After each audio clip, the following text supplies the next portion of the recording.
வாரும் பரிசுத்த ஆவியானவரே, எங்கள் நெஞ்சிலே அன்பனும் தீய மூட்டி அருளும்.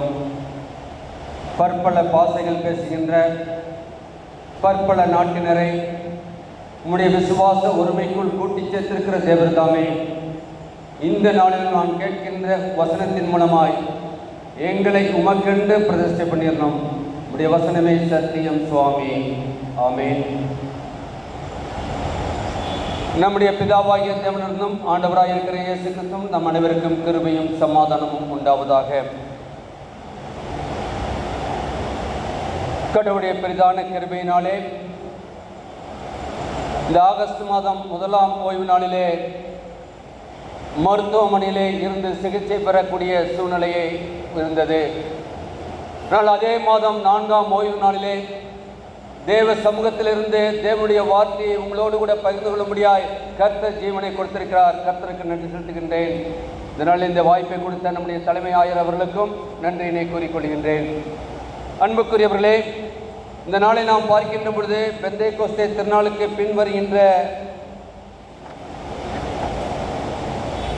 14ஆம் ஞாயிறு. இந்த நாளுக்கென்று நமக்கு கொடுத்திருக்கின்ற மைய பொருள் பன்முகத்தன்மை, பொது மானிடமும் பற்றுறுதியை பகிர்தலும் என்று சொல்லி நம்மை தியானிக்கும்படியாக திருச்சபை நம்மை அழைத்திருக்கின்றது. இதற்கு பார்க்கின்ற பொழுது பன்முகத்தன்மை என்றால் என்ன முதலாவது நாம் புரிந்து கொள்ள வேண்டும். என்றால் நாம் இருக்கின்ற திருச்சபையிலே நாம் பல தரப்பட்ட மக்களாய் நாம் அமர்ந்திருக்கின்றோம்.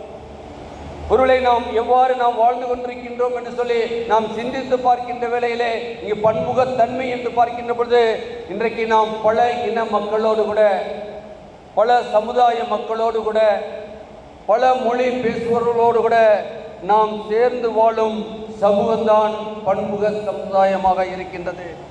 எனவே அது பன்முகத்தன்மையோடு கூட இருக்க வேண்டும் என்று சொல்லி நாம் பார்க்கின்றோம். அனைத்து சமய மக்களும் முன்வைக்கின்ற இந்த பன்முகத்தன்மை, உருளை நம்மை கிறிஸ்தவர்கள் என்று சொல்லிக்கொள்ளாத பிற மதத்தவர்கள் கூட முன்வைக்கின்ற ஒன்று பன்முகத்தன்மை என்பதை அவர்கள் எந்த சூழ்நிலையிலும் பார்க்கின்றோம். ஆனால் பன்முகத்தன்மை சூழ்நிலை எந்த மனுக்குலத்தாலும் தவிர்க்க முடியாததாக இருக்கின்றது. திருமறையிலும் கடவுள் தம்மை படைத்தது முதல் அதை உறுதிப்படுத்திக் கொண்டிருக்கின்றார். ஆண்டவர் யாரெல்லாம் ஒதுக்கப்பட்டார்களோ, அழகாய் கேட்டோமே, சிறுமைப்பட்டவர்கள், நியாயம் விசாரிக்கப்பட வேண்டியவர்கள், இன்னும் பார்க்கின்ற பொழுது ஏழைகள் என்று பார்க்கின்ற பொழுது எல்லாரிடத்திலும் அங்கு பார்க்கின்ற பொழுது நியாயம் செய்ய வேண்டும், நீதி செய்ய வேண்டும் என்று சொல்லி நாம் பார்க்கின்றோம். அன்புக்குரியவர்களே, முன்னால் நம்முடைய இயேசு சுவாமியும் பன்முகத்தன்மை உள்ள சமுதாயத்திலே வாழ்ந்தார் என்பதை நாம் அறிந்து கொள்ள வேண்டும். ஆனால் நீங்கள் நானும் இருக்கின்ற சூழ்நிலை எப்படிப்பட்ட சூழ்நிலையாக இருந்தாலும் ஆண்டவர் இயேசுவை ஆராதிக்கின்ற நீங்கள் நானும் கூட அந்த பன்முகத்தன்மையோடு கூட நாம் வாழ அழைக்கப்பட்டவர்களாக இருக்கின்றோம். இன்றைக்கு வாசித்த 3 வேத பகுதியிலே நாம் 3ஆம் வேத பகுதியை நாம் எடுத்து வைத்துக் கொள்வோம். இன்றைக்கு உள்ள நற்செய்தி பகுதியை சற்று நேரம் நாம் தியானிக்க நமக்கு ஆவியானவர் கிருபை செய்வார். இயேசு சொன்ன உண்மைகளிலேயே மிகவும் பிரபலமான உண்மை ஊமை என்று சொன்னால், யூதர்களை பொறுத்தவரை திருமணமானது என்பது அவர்கள் 1 வாரம் காலம் அங்கு அனுசரிக்கப்படக்கூடியதாக இருக்கின்றது. எனவே நான் சொல்லுகின்ற ஊமையெல்லாம் பார்க்கின்ற பொழுது அன்றைய சூழ்நிலை என்ன நடைபெற்றதோ அதையே தன்னுடைய ஊமையாய் சொல்லி மக்கள் எளிதாக புரிந்து கொள்ளக்கூடியவர்களாக இருக்கின்றார். இந்த திருமண விழாவிலே பார்க்கின்ற பொழுது அங்கு கொண்டாட்டம் உண்டு, அங்கு களியாட்டம் உண்டு என்றால் அது பார்க்கின்றோம். சாதாரண ஒரு திருமணம் என்றாலே அது இருக்கும் என்று சொன்னால், இங்கு ஒரு ராஜா வீட்டு கல்யாணத்திலே நடைபெறுகிறது என்று சொன்னால் அங்கு அழைக்கப்பட்டவர்களாக விசேஷித்தவர்களாக இருப்பார்கள். ஆனால் இயேசு சுவாமி அதை பரலோகத்துக்கு ஒப்பிடுகின்றார். இதோ ஊமை சொல்வதென்றால் இதை வாசித்து விட்டு நாம் கடந்து செல்ல அழைக்கப்பட்டவர்கள் அல்ல. அநேகர் அழைக்கப்பட்டார்கள், அநேகர் வரவில்லை. ஆனால் மற்றவர்களெல்லாம் அழைக்கப்பட்டு அவர்களுக்கு விருந்து கொடுக்கப்பட்டது என்று சொல்லி நாம் கடந்து விடவில்லை. இதை பரலோகத்தோடு கூட அவர் ஒப்பிடுகின்றார். இந்த பரலோக வாழ்வு என்பது மகிழ்ச்சியும் நிறைந்ததாக இருக்கிறது. அதை எதிர்நோக்க வேண்டியது ஒவ்வொரு கிறிஸ்துவனுடைய நோக்கமாக இருக்க வேண்டும். ஒவ்வொரு கிறிஸ்துவனுடைய பன்முகத்தன்மையாக இருக்க வேண்டும். தமது அன்பை மிகவும் சிறப்பாக இங்கு வெளிப்படுத்துகின்றார். இதை 3 தலைப்புகளிலே தியானிக்க நமக்கு பரிசுத்த ஆவியானவர் கிருபை செய்வார். ஒன்று ஒன்று அழைக்கப்பட்டவர்கள், இரண்டாவது அசட்டை பண்ணியவர்கள், மூன்றாவது அபாத்திரராய் போனவர்கள். அன்புக்குரியவர்களே, ஒன்று அழைக்கப்பட்டவர்கள். நாம் வாசித்த அந்த வேத பகுதியிலே 22ஆம் அதிகாரம் பார்க்கின்ற பொழுது 1 முதல் 4 வசனங்களை பார்ப்போம் என்று சொன்னால் அங்கு பார்க்கின்றோம். இயேசு ஒரு உவமை சொல்கிறார். எதற்காக? பரலோக ராஜ்யம் தன் குமாரனுக்கு கல்யாணம் செய்யும் ராஜாவுக்கு ஒப்பாயிருக்கிறது. அழைக்கப்பட்டவர்களை கல்யாணத்துக்கு வர சொல்லும்படி அவன் தன் ஊழியக்காரரை அனுப்பினான். அவர்களோ வர மனதில்லாதிருந்தார்கள். அழைக்கப்பட்டவர்களைத்தான் அவர் அழைக்கின்றார். முன்னாலே அழைப்பு கொடுக்கப்பட்டு விட்டது. அவர்களைத்தான் அழைக்கின்றார். அவர்களுக்கு வர மனதில்லை. அப்பொழுது அவன் வேறே ஊழியக்காரனை அழைத்து, நீங்கள் போய், இதோ என் விருந்தை ஆயத்த பண்ணினேன், என் எருதுகளும் கொடுத்த ஜந்துகளும் அடிக்கப்பட்டது, எல்லாம் ஆயத்தமாக இருக்கிறது, கல்யாணத்துக்கு வாருங்கள் என்று அழைக்கப்பட்டவர்கள் சொல்லிருந்து அனுப்பினார். பாருங்க, எவ்வளவு கரிசனை உள்ள ஒரு ராஜாவுக்கே இவ்வளவு கரிசனை இருக்கும் சொன்னால், நம்மை எல்லாம் படைத்து இம்மட்டுமாக ஜீவனோடு வைத்திருக்கின்ற கர்த்தர் ராஜாதி ராஜனுக்கு உங்களை குறித்தும் என்னை குறித்தும் எவ்வளவு கரிசனை இருக்கும். காலங்களை கொடுத்து கொண்டிருக்கின்றார். இன்றைக்கு நாம் ஜீவனோடு இருப்பது கர்த்தருடைய சுத்த கிருபை. காலங்கள் அவருடைய கருத்தில் இருக்கிறது என்று நாம் அறிந்திருக்கின்றோம். முதலாவது ஒரு வேலைக்காரனை அனுப்பினார், வரவில்லை. இரண்டாவது வேறொரு வேலைக்காரனை அனுப்பினார், அவர்களும் போய் கூப்பிடுகிறார்கள். ஆண்டவருடைய அழைப்பு என்பது நமக்கு கொடுக்கப்பட்டு கொண்டே இருக்கின்றது. ஏதோ வாரத்தின் முதல் நாள் வந்து அவருடைய திருச்சமூகத்திலே அழைக்கி இருக்கின்றன மட்டுமல்ல, ஒவ்வொரு நாளும் ஆண்டவருடைய திருச்சமூகத்திலே நாம் காலையிலே அமர்வோம் சொன்னால் அவருடைய அழைப்பு நமக்கு உண்டு. அந்த அழைப்பை நாம் உணர்ந்து கொள்ளாத மக்களாய் வாழ்ந்து கொண்டிருக்கின்றோம். எல்லாருக்கும் அழைப்பு உண்டு. இயேசுவை ஏற்றுக்கொண்டோம் சொன்னால் அழைப்பு இல்லை என்று சொல்லி யாரும் அதை விட்டுவிட முடியாது. அங்கு பார்க்கின்றோம், அங்கு வருகின்ற ஒருவரும் அங்கு வரவில்லை. அங்கு பார்க்கின்ற பொழுது ராஜாவிடத்தில் விருந்து பங்கு கொள்ள அழைப்பு வரும் என்றால் எத்தனை பெருமை. இன்னைக்கு ஒரு எம்எல்ஏ வீட்டிலேருந்து ஒரு அழைப்பு வந்தாச்சுன்னா, அல்லது ஒரு பொசிஷனில் இருக்கவங்கிட்ட வந்தாச்சுன்னா எத்தனை பேர் அவர் என்ன அழைத்துட்டார், அவர் என்னை அழைத்துட்டார், அவர் என்னை அழைத்துட்டார். இன்றைக்கு பார்க்கின்ற பொழுது ஒரு நாட்டின் ராஜா அழைத்திருக்கின்றார், ஆனால் அவருக்கு மனதில்லை. இன்றைக்கு நாம் இருக்கின்ற சூழ்நிலை நாம் பெருமை பாராட்டி கொண்டிருக்கின்றோம்.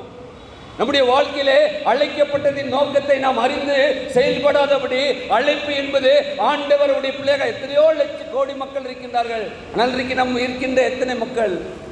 அதே சதவீதம் தான். திருப்பி புள்ளிவரங்களை பார்க்கின்ற பொழுது கூடல. ஆனால் பார்க்கின்ற சூழ்நிலை அனைவரும் ஆண்டவராக இயேசு கிறிஸ்துவை அறிந்து கொண்டிருக்கிறார். அல்லேலூயா. எல்லாரும் நீங்களும் நான் அல்ல.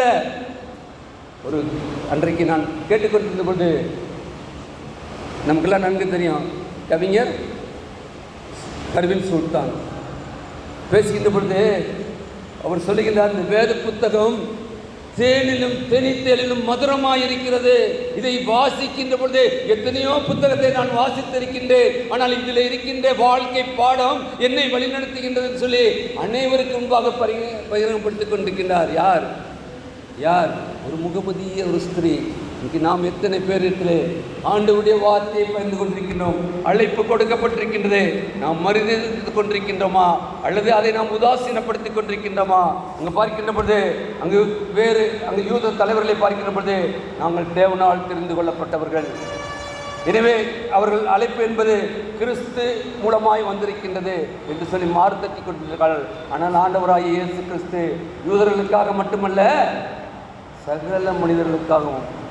சகல மனிதர்களுக்காகவும் அவர் பாடுபட்டது.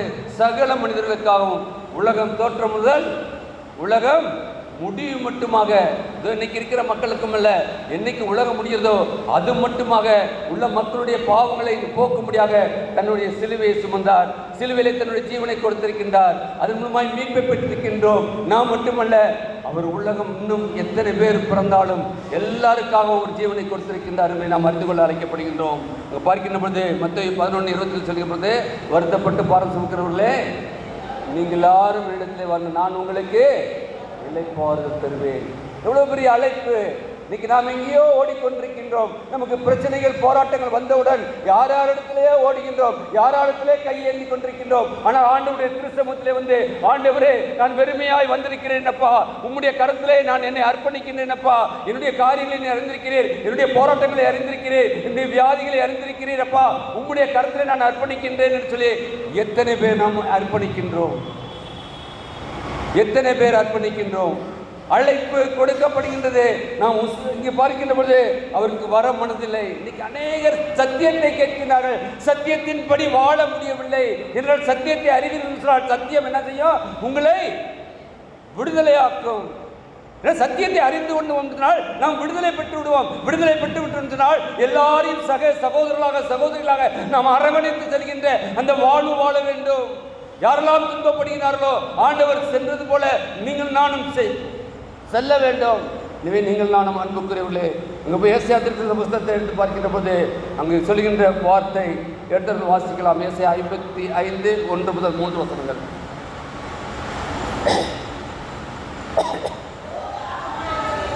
ஓ தாகமா இருக்கிறவர்களே, நீங்கள் எல்லோரும் தண்ணீர் அண்டை வாருங்கள். பணமில்லாதவர்களே, நீங்கள் வந்து வாங்கி சாப்பிடுங்கள். நீங்கள் வந்து பணமுமின்றி விலையுமின்றி திராட்சை ரசமும் பானம் கொள்ளுங்கள். நீங்கள் அப்பத்தினால பணத்தையும்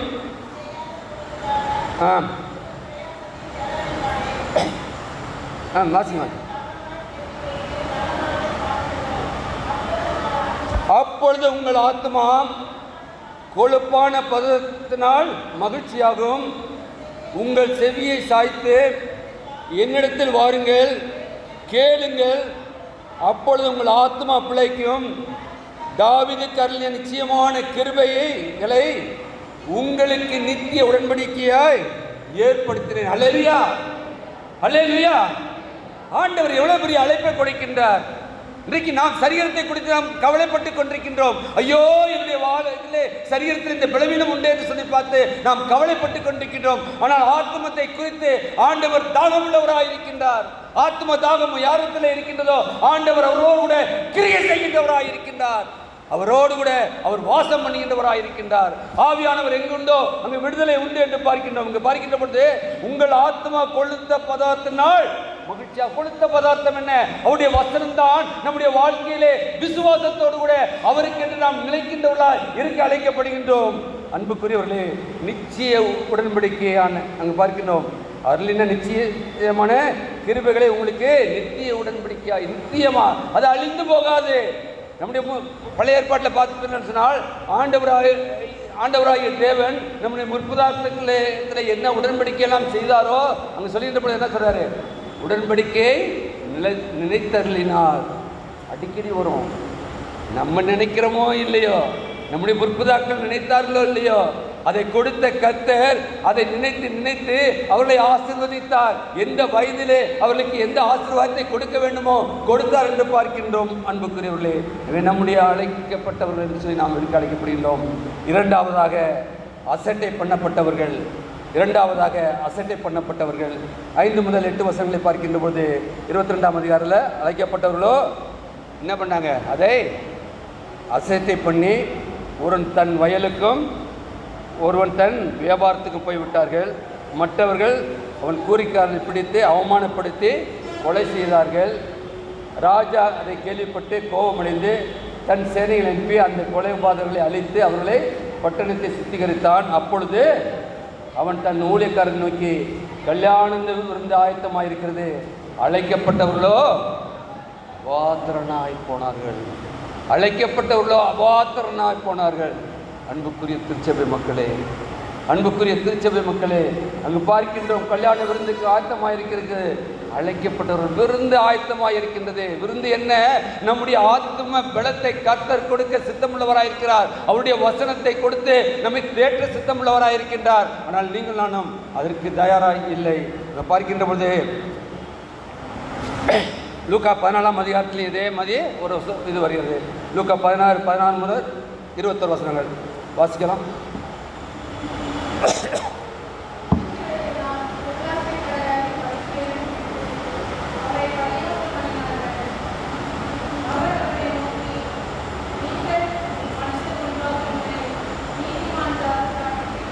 லூக்கா 14:16 முதல் 21.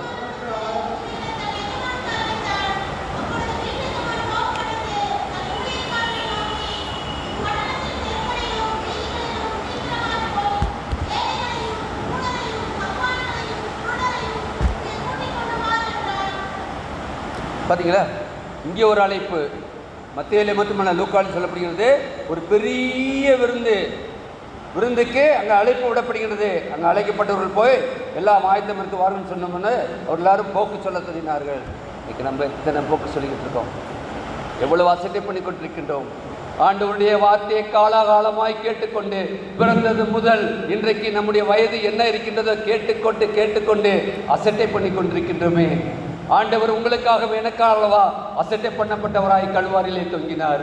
நீங்கள் நானும் எந்த சூழ்நிலையும் அவரை குறித்த நாம் அவருக்கு குறித்து சாட்சி பகர எந்த சூழ்நிலையும் நாம் விட்டு போகக்கூடாது. அவரை குறித்து நாம் சாட்சி பகர்கின்ற ஒரு வாழ்க்கை வாழ இங்கே பார்க்கின்ற பொழுது அவர்கள் போக்கு சொல்ல தொடங்கினார்கள். பார்க்கின்ற ஒவ்வொருவரும் ஒன்று சொல்லிக்கிட்டே இருக்காங்க. அடிக்கடி நம்ம கேட்டது தான் எல்லாம் வாசிக்கிற பொழுது என்ன செய்யுது, இந்த வார்த்தையா கேட்ட மாதிரி இருக்கா இல்லையா? எந்த ஊழியர் எந்த வார்த்தை கொடுத்தாலும் சொன்னோன்னு என்ன பண்ணுறோம், இந்த வசனமா இது எனக்கு தெரியும். ஆனால் அந்த வசனம் நமக்குள்ளாக கிரியை செய்கின்றதா இருக்கின்றதா? அசட்டை பண்ணப்பட்டவராய் உங்களுக்காக எனக்காகவும் கல்வாரி மேட்டிலே தொங்கினாரே, அந்த அசட்டை பண்ணப்பட்டவர் நீங்கள் நானும் அசட்டை பண்ணி கொண்டிருக்கின்றோமா? சிந்தித்து பார்க்க அழைக்கப்படுகின்றோம். ஏதோ வாரம் ஞாயிற்றுக்கிழமை ஆலயத்துக்கு வந்தோம், ஏதோ வேத புத்தகத்தை தூக்கிட்டு வந்தோம். நெவர். கடவுள் அது விரும்புறதில்லை. எந்த சூழ்நிலையும் ஆண்டவர் அப்படிப்பட்ட வெளிவேசமானதை அறியதில்லை. அதனால தான் நான் பாவ அறிக்கை சொல்லுகின்ற ஒவ்வொரு நேரத்திலும் நம்ம சொல்லுகின்ற வார்த்தை, மனிதனோ முகத்தை பார்க்க கத்தரோ உள்ளத்தை யாரோ இந்த. ஏன்னா உள்ளம் என்பது இருதயமே திருக்குள்ளது மகா கேடு உள்ளதுமாய் இருக்கின்றது. கேடு உள்ள மனிதராய் நீங்கள் நான் இந்த உலகத்தில் வாழ வேண்டும் சொன்னால் நம்முடைய இருதயம் தான் கேடு செய்கின்றதா இருக்கின்றது, நம்முடைய சிந்தனைகள் தான் கேடு செய்கின்றதா இருக்கின்றது. அப்படினால் நாம் ஆண்டவரை அசட்டை பண்ணி கொண்டிருக்கின்றோம். அன்புக்குரியவர்களே, எனவே நீங்கள் நான் எப்படிப்பட்ட ஒரு வாழ்க்கை வாழ்ந்து கொண்டிருக்கின்றோம். அதனால் ஆண்டவர் பார்க்கின்ற பொழுது எவ்வளவு விதமான அவமானப்பட்டாலும் கூட ஆண்டவர் எல்லாவற்றையும் ஏற்றுக்கொண்டார். அவமானம் என்பது இன்றைக்கு நமக்கு வந்துக்கிட்டே இருக்கு, வருதா இல்லையா? நம்ம இருக்கிற இடத்துல அவமானப்படுறோம், குடும்பத்தில் அவமானப்படுறோம், நாம் வேலை செய்கின்ற இடத்துல அவமானப்படுறோம், நமக்கு கொடுக்கப்பட்ட பணியை நாம் நிறைவேற்றுகின்ற பொழுது என்ன செய்கிறோம் சொல்லுங்களேன்? யாருக்குமே அவமானப்படலையா? சந்தோஷமாக பெற்ற என்ன? இன்றைக்கி பள்ளிக்கூடத்தில் ஆசிரியர்கள் என்பது எங்கள் தகப்பனார் அடிக்கடி சொல்கிறது, பெண் பிள்ளைகளுக்கு ஏற்ற வேலை என்ன வேலை? ஆசிரியர் வேலை. இதை அடிக்கடி எல்லாத்தையும் சொல்லி எங்கள் அக்கா 3 பேரும் ஆசிரியர், 4 பேரும் எல்லாத்தையும் சொல்லிட்டு அங்கே வந்த இந்த டிடிஎஸ் ஸ்டூடெண்ட்ஸ் 3rd இயர் வருவாங்க. எங்கள் பெருங்குடியில் அவங்களுக்கு வில்லேஜ் லிஸ்ட்டு போடுவாங்க. 3rd இயர் அங்கே 3 ஃபேமிலி தங்கியிருப்பாங்க. அவங்கள்ட்ட சொன்னோடனே ஒரு போதர் ஒரு நாள் சொல்கிறாரு, என் பொண்ணு டீச்சராக இருக்குது, எதுனா அப்பா சொல்லுவாங்கல்ல, உங்கள் அப்பா சொல்லுவார், அதான் நான் டீச்சராக விட்டேன். இன்றைக்கி இன்றைக்கி என்ன நிலைமை? இன்றைக்கி ஆசிரியர்கள் பதவிங்கிற பாடுகள் ஏண்டா எத்தனை சொல்கிறாங்க. சிஓ ஆஃபீஸில் விஆர்எஸ் ஃபைலு சொல்லுங்களேன், எத்தனை பேர் கொடுத்துருக்கீங்கன்னு தெரியல, வேலை பார்க்க முடியல. இன்னைக்கு நாம் ஆண்டவரை அசைக்கப்படுகின்ற பொழுது ஆண்டவர் நம்முடைய வாழ்க்கையிலே இன்றைக்கு உலகத்திலே வருகின்ற அதிபதிகள் மூலமாய் நமக்கு வேண்டிய எல்லா விதமான தொந்தரவுகளையும் கொடுத்து கொண்டிருக்கின்றார். ஏன்னா இன்றைக்கு தெரியும், ஆண்டவருக்காக நாம் எழுப்பி பிரகாசிக்க. ஏன்னா கிறிஸ்தவர்கள் சொல்லியிருப்பது இருக்கின்ற பள்ளி கிறிஸ்தவ பள்ளி நல்ல பள்ளி, அது அங்கே ஒரு கிறிஸ்தவர் ஆசிரியர் ஆச்சுன்னா அவங்க நல்லவங்க. எத்தனை ப்ரொபோஸ் இருந்தாலும் இவங்ககிட்ட போனால் அன்பு இருக்கும், இது இருக்கும்.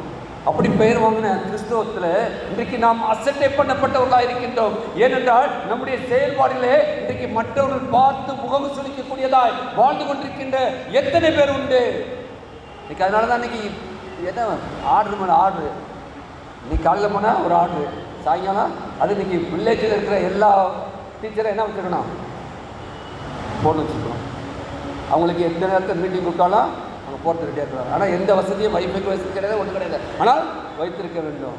எவ்வளோ பாடுபடுறாங்க வில்லேஜில் இருக்கவங்க. சிட்டியில் இருக்கவங்களுக்கு ஒரு வசதியாக இருக்கும். ஆனால் ஆண்டவர் இன்றைக்கி பார்க்கின்ற சூழ்நிலை எல்லா இடங்களிலும் அங்கே இருக்க வேண்டும். எபிரேயரில் பார்க்கின்ற போது எபிரேயர் அங்கே சொல்லியிருப்பது 6ஆம் அதிகாரம் 4 அங்கே எப்படியாக இருக்க வேண்டுமா, நாம் சாட்சியாய் இருக்க வேண்டுமா. எபிரேயர் 6:4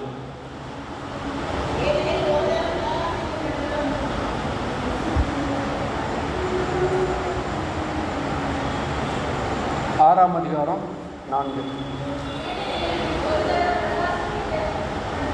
ஏனெனில் ஒரு தரம் பிரகாசிக்கப்பட்டும் பரமேவியை ருசித்து பார்த்தும் பரிசுத்தாவியை பெற்றும் தேவனுடைய நல்வார்த்தையும் இனி வரும் உலகத்தின் பலன்களையும் ருசித்து பார்த்தும் மறுதலித்து போனவர்கள் தேவனுடைய குமாரனை தாங்களே மறுபடியும் சிலுவையில் அறைந்து அவமானப்படுத்துகிறபடியால் மனந்திருப்பதற்கு ஏறுவாய் அவர்களை மறுபடியும் புதுப்பிக்கிறது கூடாத காரியம்.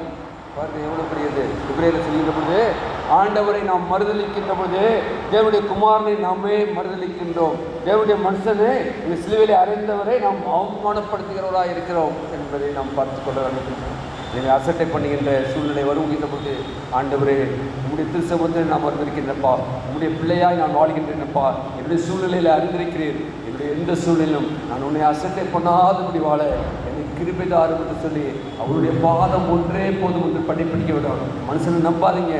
மணி நாசியம் சுவாசம் மனுஷனை நம்புவதை பார்க்கலாம். கர்த்தர் மேல் பற்றுதலாக இருப்பதை இன்றைக்கி மனுஷனை நம்பி நம்பி நம்பி இன்றைக்கி மோசம் போன இவர்கள் அநேகர் உண்டு. வெளியே சொன்னவங்களும் நிறைய பேர் உண்டு, சொல்லாமல் வாழ்ந்துட்டு இருக்கவங்களும் அநேகர் உண்டு.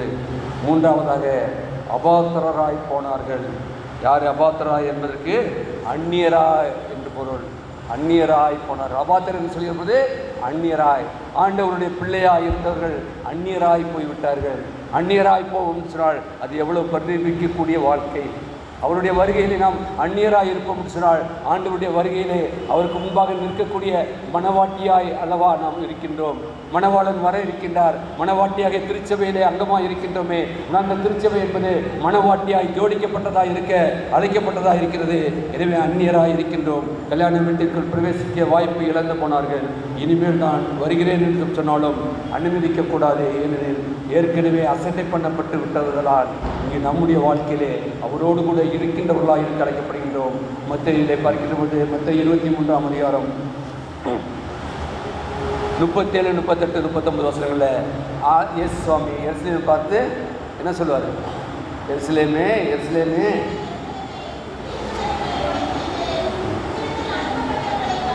உன்னிடத்தில் அனுப்பப்பட்டவர்களை கல்லெறிகிறவளே, கோழி தன் குஞ்சுகளை கூட்டி சேர்க்குமா போல நான் எத்தனை தரமோ உன் பிள்ளைகளை கூட்டி சேர்த்துக்கொள்ள மனதாக இருந்தேன். உங்களுக்கோ இப்போ நம்ம பிள்ளையாக இருந்தால் என்ன பண்ணுவோம்? கூப்பிட்டுன்னு ஓடி வரும். அந்நிய பிள்ளையை கூப்பிட்டு வருமா? உங்களுக்கு சொன்னேன், அந்நியராய் போய் விடுவீர்கள். அந்நியராக போயிடுற பொழுது ஆண்டவரோடு கூட நமக்கு உறவு இல்லை. அவர் கூப்பிட்டுக்கிட்டே இருக்கார். அன்றைக்கி போய் பார்த்தீங்கன்னு சொன்னால் அந்த எருசலேமில் அந்த ஆலயம் கட்டப்பட்டிருக்கின்றது. அவர் ஓசனா ஓசனா என்று சொல்லி அவரை கூட்டி கொண்டு வந்து அவர் நின்ற இடத்திலிருந்து எருசலேமை பார்க்கின்றார். பார்க்கின்ற இடத்துல இன்றைக்கும் ஆலயம் உண்டு. நம்முடையெல்லாம் கோபுரம் ஒன்று உண்டு. அங்கே எத்தனை? 2 கோபுரம் உண்டு. 2 கோபுரத்து உச்சியில் சிலுவை இல்லை.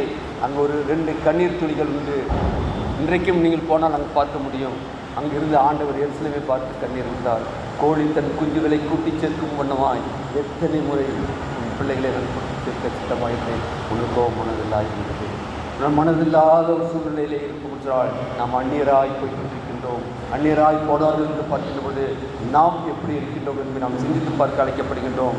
என்றால் பார்க்கின்ற பொழுது அசட்டை, ஆயத்தம், இவற்றில் நாம் எதற்கு நேரத்தை கொடுத்து கொண்டிருக்கிறோம்? பொருளை ஆண்டவரை அசட்டை பண்ணி அபாத்திரமான ஒரு வாழ்க்கை வாழ்ந்து கொண்டிருக்கின்றோமா? கடந்த வாரம் ஆயர் திருவிருந்தை குறித்து சொல்லியிருந்த போது ஆங்கிலிக்கனில் என்ன முறை என்னன்னு சொன்னார். அதை கேட்டோடனே எப்படி இருந்துச்சு? நல்லா இருந்துச்சுல்ல? நல்லா இருந்துச்சா இல்லையா? அந்த வார்த்தை ஆண்டவருடைய வார்த்தை தான். ஆண்டவர் நமக்கு ஒரு திருச்சபையை உண்டு பண்ணினார். திருச்சபையின் ஒழுங்கை அன்றைக்கி ஆயர் அப்படியே புட்டு புட்டு புட்டு புட்டு வச்சார். உடனே அன்றைக்கி நாம் திருவிருந்திலே பங்கு கொள்ளுகின்ற பொழுது அன்றைக்கு கேட்டவே சத்தியம். இந்த சத்தியத்தின்படி நாம் வாழ்ந்திருக்கின்றோமா? ஒருவேளை வாழாத வாழ்க்கை இருக்கும். ஏன்னா நமக்கு தெரியலன்னா நம்ம வாழ்ந்துருப்போம். அதனால ஆண்டவர் சொல்றார், இவர்கள் அறியாமல் செய்தார்கள், இவர்களை எவ்வளோ பாடுபட்டார். தெரியாமல் செஞ்சாங்களா? தன்னுடைய இரு கரத்தை நீட்டி கல்வாரியில் தொங்கிக்கிட்டு இருக்கும்போது அறியாது, நாம் ஒருவேளை அறியாது சேர்ந்திருப்போம் சொன்னால், நாம் கேட்டமே சத்தியத்தை, ஒருவேளை 7 நாளைக்கு முன்பாக கேட்டமே, கேட்டு திருவிருந்திலே பங்கு கொண்டமே, இந்த 7 நாளில் நம்முடைய வாழ்க்கையிலே மாற்றம் உண்டா என்பதை நாம் சிந்தித்து பார்க்க அழைக்கப்படுகின்றோம். என்றால் அது அசட்டை பண்ணுகின்றோமா அல்லது ஆயத்தமும் இதற்கு ஆயத்தப்பட்டு கொண்டிருக்கின்றோமா? கேட்ட சத்தியத்தின்படி ஆண்டவரே என்னை நான் வாழ முடியாதபடி சத்துருவன் அநேக காரியங்களை எனக்குள்ளாக கொண்டு வந்திருக்கிறார். சத்துருவன் அநேக எனக்குள்ளாக ஒருவேளை நான் சகோதரத்தோடு கூட நாங்கள் வாழ வேண்டிய மக்கள் கர்த்தாவே, இன்றைக்கு நாங்கள் பன்முகத்தன்மையோடு கூட நாங்கள் வாழ்ந்து கொண்டிருக்கின்றோம். பன்முகத்தன்மை அற்றவர்களாய் வாழும்படி இந்த நாளில் அழைக்கின்றீரப்பா. என்னுடைய வாழ்க்கையிலே நாங்கள் வெவ்வேறு ஆளுகளாக இருந்தாலும் உங்களுடைய திருச்சமத்தில் வருகின்ற பொழுது உங்களுடைய சரீரமாக இருக்கின்றோம். இருக்கிறோமா இல்லையா? ஆண்டவருடைய சரீரமாக இருக்கிறோமா இல்லையா? அப்படின்னா நாம் ஆண்டவருடைய சரீரமாக இருக்கின்றோம். அவர் தலையாக இருக்கின்றார். உடைய தலையில் இருக்கிற சரீரமாக இருக்கின்றோம். ஆண்டவரே, என்னுடைய வாழ்க்கையை நீர் அறிந்திருக்கிறப்பா. ஒருவேளை என்னுடைய வாழ்க்கையிலே குறைகள் இருக்கும் என்று சொன்னால் நான் அதை விட்டு நான் ஆயத்தப்பட எனக்கு திருப்பிதாரும் சொல்லி நாம் இருக்க அழைக்கப்படுகின்றோம். அன்பு நம்முடைய வாழ்க்கையை ஒரு விஷயம் ஆராய்ந்து பார்ப்போம். ஆண்டவர் கொடுத்திருக்கின்ற காலங்கள் மிக கொடிய காலங்கள். ஒவ்வொரு நாளும் நாம் அநேக பிரச்சனைகளையும் போராட்டங்களையும் சந்தித்து கொண்டு வந்திருக்கின்றோம். உலகத்தில் மக்களை நம்பி வாழ்ந்து ஏமாந்த நாட்கள் உண்டு. நாம் வாழ்கின்ற சூழ்நிலையிலே நமக்கு வரக்கூடிய பிரச்சனைகள் அநேகம் உண்டு. எல்லாவற்றிலும் நாம் இருக்கின்றவர்களாக இருக்கின்றோம். என்றால் கிறிஸ்தவர்களாகிய நாம் அழைக்கப்பட்டது நற்செய்தியை அறிவிக்க என்பதை உணர்ந்து பார்த்து, அழைக்கப்பட்ட அழைப்பிற்கு நற்செய்தியை அறிவிக்கும் போது அல்லது கைப்பிரதியை விளைவிக்கும் போது இயேசு நேசிக்கிறார் அப்படிதான் சொல்கிறோமா இல்லையா? இயேசு நேசிக்கிறார், இயேசு அன்பாக இருக்கிறார், இயேசு இரக்கமுள்ளவராக இருக்கிறார். இதனால தான் சொல்லி நம்ம என்ன பண்ணுறோம்? நம்மளும் ஆண்டவர் நிச்சயம் வார நாளில் நமக்கு இரக்கம் பாராட்டுவார். மன உருக்கமுள்ள தேவன் உண்டா இல்லையா? அப்படியே வாழ்ந்துட்டு போகிறோம். நேரம் இல்லை, நாட்கள் இல்லை, வயசு இல்லை. பலவீனம் என்பது இன்னைக்கு எவ்வளவு இதில் வந்து கொண்டிருக்கின்றது. ஒரு மனிதனுடைய சரீரத்தில் இன்னைக்கு அநேக ஒருவேளை வெளியே கூடு இருக்கு, உள்ள இருக்க ஆறுகள்லாம் பழுதடைந்ததாக இருக்கிறது. ஆயத்தம் என்பது நாம் இன்றைக்கு ஆண்டவருடைய திருச்சமத்திலே எடுத்துக்கொள்ளப்படும். அவரோடு கூட நித்திய காலமாக இருக்கிற தேவ சமாதானத்தோடு கூட இருக்கின்ற அந்த படுக்கையிலே நாம் படுக்கத்தக்கதான நாட்களாய் நாம் வாழ வேண்டும். எப்படியோ வாழ்ந்து விட்டோம் அல்ல, நாம் வாழ்கின்ற பொழுது பிரதிகளை கொடுக்கின்றோம். அது மட்டுமல்ல, நாம் செயல்களிலும் பாடுகள் வழியாக கடவுளின் பண்பு நலன்களை பறைசாற்ற தவறிவிடுகிறோம். என்றால் நம்முடைய செயல்பாடுகள் இன்னைக்கு மக்கள் எல்லாம் போய் சொன்னால் கேட்க மாட்டாங்க. கேட்பாங்களா? பிள்ளைய கேட்குதா இல்லையா? உங்கள் வீட்டில் இருக்க உங்கள் பேரன் பேத்தி கேட்குறாங்களா இல்லையா? சொல்லுங்களேன். இல்லை உங்கள் பிள்ளைங்க கேட்குறாங்களா? சொல்லுங்க. நீ டிவி பார்க்காதேன்னு சொல்லுங்க பேத்திக்கிட்ட. நீங்கள் டிவி பார்க்குறீங்க சொல்லுதா இல்லையா? இந்த அம்மா சொல்லிட்டாங்க கேட்குறதே இல்லை. நம்முடைய நடக்கை தான் இன்றைக்கு பிள்ளைகளை வழி நடத்துகின்றதா இருக்கிறதா? அறிக்கை நம்ம முன்னோர்கள் சொன்ன வார்த்தையெல்லாம் நம்ம கேட்டோம். அப்பா சொல்லியாச்சுனாக்கா அடுத்த வார்த்தை கிடையாது. கூப்பிட்டாங்கன்னா அடுத்த நிமிஷம் போய் நின்னா. இன்னைக்கு நம்ம பிள்ளைய எத்தனை தடவை கூப்பிட்றோம் நினைச்சு பாருங்க. நம்ம பிள்ளைகளை எத்தனை தடவை கூப்பிட்டாலும் பிள்ளைகளுக்கு ரெஸ்பான்ஸ் இருக்கா? இன்னைக்கு அதே வாழ்க்கை தான் ஆண்டவராய் இயேசு கிறிஸ்து நம்மை கூப்பிட்டு கொண்டிருக்கின்றார். நாம் அந்நியராய் வாழ்ந்து கொண்டே இருக்கின்றோம், அசட்டை பண்ணிக்கொண்டே இருக்கின்றோம், அழைக்கப்பட்ட அழைப்புக்கு பாத்திரவான்களாய் இல்லாதபடி வாழ்ந்து கொண்டிருக்கின்றோம். அன்புக்குரியவர்களே, நம்ம குடும்பத்தில் நடக்கிறது இன்றைக்கு நம்முடைய வாழ்க்கையில் இன்னைக்கு பிரதிபலிக்கின்றதா இருக்கின்றது. நம்ம பார்க்கின்ற போது நம்முடைய செயல்பாடுகளின் வழியாக கடவுளின் பண்பு நலன்களை பரிசாற்ற தவறுகிறோம். அப்படியெல்லாம் நம் வாழ்வும் நம் செயல்களை மற்றவர்களுக்கு சான்றாக கைப்பிரதியாக இருக்க வேண்டும். ட்ராக்ஸாக இருக்கணும். நம்முடைய வாழ்க்கையே, நம்முடைய நடக்கையே, நம்முடைய பேச்சு மற்றவர்களுக்கு ட்ராக்ஸாக இருக்கணும். அப்படியே அவங்க பார்த்தா நம்ம கொடுக்க வேண்டாம். நம்மளை பார்த்தா ஆண்டவர் இறக்கப்படுவார். இவங்க கிறிஸ்துவை ஏற்றுக்கொண்டவர்கள். இவர்களுக்கு எவ்வளவு பாடுகள் மத்தியிலே வாழ்ந்து கொண்டிருக்கிறார்கள், எவ்வளவு வேதனை மத்தியிலே வாழ்ந்து கொண்டிருக்கிறார்கள், எவ்வளவு வியாதியின் மத்தியிலே வாழ்ந்து கொண்டிருக்கிறார்கள். ஆனாலும் கூட ஆண்டவரை குறித்து சாட்சி பகிர்ந்த ஒரு வாழ்க்கையை வாழ்ந்து கொண்டிருக்கான்னு சொல்லி உங்களையும் என்னையும் குறித்து அவர்கள் சாட்சி பகர வேண்டும். அதான் வாழ்க்கை, அதான் ட்ராக்ஸ், அதான் கைப்பிரதி. நம்ம போய் கொடுக்கறது அல்ல, கொடுத்து காலம்லாம் முடிஞ்சது. இனிமேல் அதுபடிப்பட்ட காலம் அல்ல. இன்னைக்கு நாம் வாழ்ந்து காட்ட வேண்டிய காலம். நாம் வாழ்கின்ற வாழ்க்கை இன்னைக்கு பார்க்கிறோம். நம்முடைய கிறிஸ்துவத்திலே எப்படி வாழ்ந்து கொண்டிருக்கின்றோம்? இன்னைக்கு எத்தனை கேஸ் நம்முடைய கோர்ட்டில் இன்னைக்கு இருக்கு. என்ன பண்ணுறோம்? கேட்டுக்கிட்டே இருக்கோம். அடுத்த ஜட்ஜ்மெண்ட் இன்னைக்கு வரும், அடுத்த ஜட்ஜ்மெண்ட் வரும். எவ்வளவு இன்னைக்கு நம்மை ஆட்சி பண்ண முடியாது யார் வந்திருக்கின்றது? அதற்கு யார் காரணம்? சிந்தித்து பார்க்க அழைக்கப்படுகின்றோம். தென்னிந்திய திருச்சபை என்பது ஐக்கிய திருச்சபை அடிக்கடி நான் வலியுறுத்துகின்றது. அநேக திருச்சபைகள் இணைந்து நம்மை தென்னிந்திய திருச்சபையாகவும் வட இந்திய திருச்சபையாகவும் நம்மை ஐக்கியப்பட்டிருக்கிறது. ஏனால் இந்தியாவில் இருக்கின்ற பொழுது இப்படி நாம் இணைந்து இருக்கின்ற பொழுதுதான் நம்ம கிறிஸ்துவத்தை, கிறிஸ்துவின் அன்பை மற்றவர்களுக்கு வெளிப்படுத்த முடியும் என்று சொல்லி அங்கு பார்க்கின்ற அன்புக்குரியவர்களே, எனவே நாம் சார்ந்து பயின்றவர்களாய் இருக்கவும் நம்முடைய சொல்லின் மாறாக நான் நடப்புகிறார். சொல்றது ஒன்று, செய்கிறது ஒன்று. காலம் செல்லாது, காலம் செல்லாது. நாம் என்ன சொல்கின்றோமோ அதன்படி நடக்க வேண்டும். ஒரு அரசியல் கட்சி சொல்றதை செய்யறோம்னு இன்னைக்கு நாம் சொல்ல முடியுதா? ஒரு கிறிஸ்துவை ஏற்றுக்கொண்ட ஒரு கிறிஸ்துவ விசுவாசி, கிறிஸ்துவின் அன்பு என்னிடத்தில் இருக்கிறது, கிறிஸ்து என்னை எதற்காக வைத்தாரோ, எதற்காக அழைத்தாரோ அந்த அழைப்பை நான் உணர்ந்திருக்கின்றேன் என்று சொல்லி நாம் சொல்லுகின்ற காரியத்தின்படி நாம் நடக்கின்றவர்களாக இருக்கின்றோம் என்பதை சிரித்து பார்க்க அழைக்கப்படுகின்றோம். அன்புக்குரியவர்களே, இன்னும் பார்க்கின்ற போது நாம் வாசித்த முதலாவது யோனாவும் அழைக்கப்பட்டார். அடுத்து ரெண்டாவது பார்த்தா பிலிப்பும் அழைக்கப்பட்டார். ரெண்டு பேத்துக்குள்ள வித்தியாசம் பார்த்தீங்களா? யோனா போகமாட்டேன் சொன்னான், தரிசனம் என்ன இருந்துச்சு அது பார்க்கின்ற போது 4ஆம் அதிகாரத்தில் பார்ப்போம்.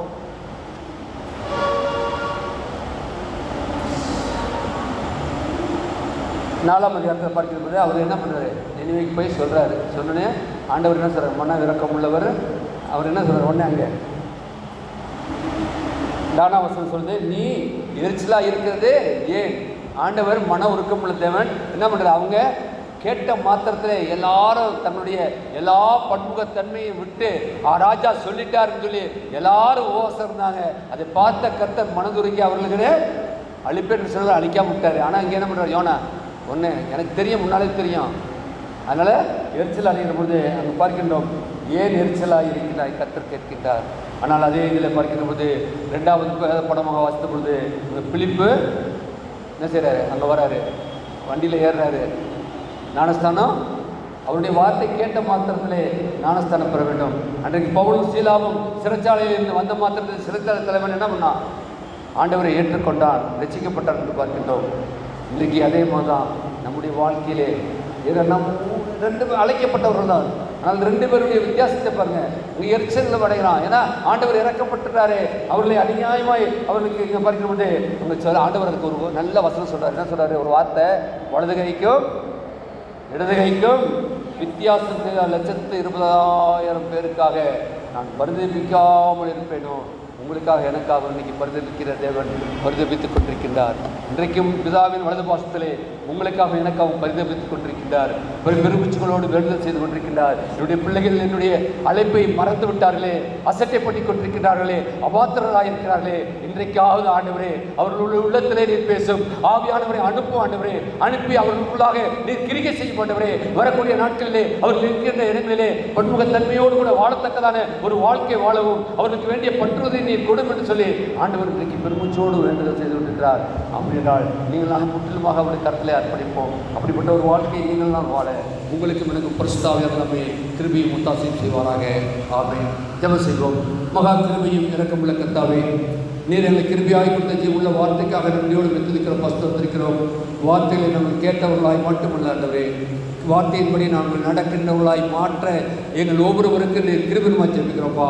நாங்கள் பலவீனமானவர்கள் ஆண்டவரே, ஆனாலும் கர்த்தாவே நீர் எங்களை பலப்படுத்துகின்ற கர்த்தர். அன்றைக்கு அப்போஸ்தலனாகிய பவுலிடத்திலே உன் பலவீனத்திலே பலன் பூர்ணமாய் விளங்கும் என்று சொல்லி கர்த்தாவே நீர் பண்ணின கர்த்தர் தாமே எங்களுடைய பலவீனங்களை அறிந்திருக்கிறப்பா.